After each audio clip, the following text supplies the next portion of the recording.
सदाकत अब्बासी प्यो का नाम गई रशीद अब्बासी ते किथे रहना है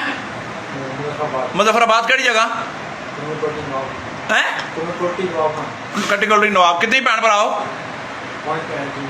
ये भैन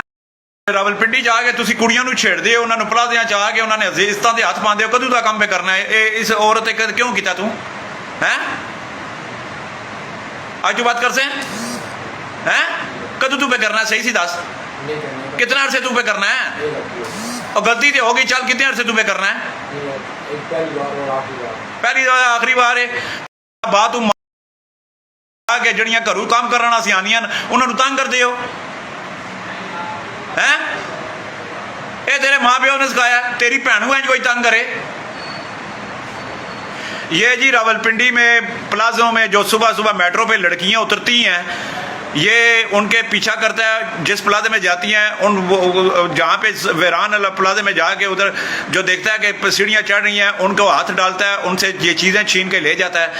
इसको आज हमने गिरफ़्तार कर लिया रावलपिंडी थाना वारिस खान के इलाके मोती प्लाजा से गिरफ़्तार किया और पकड़ के हमने इसको अब 15 में ASI नदीम साहब हैं वो आ रहे हैं इसको इसके हवाले कर रहे हैं। अगर किसी के बहन के साथ बेटी के साथ इस हरामी ने कोई वारदात की है तो आप फौरी तौर पर रब्ता करें थाना वारिस खान से।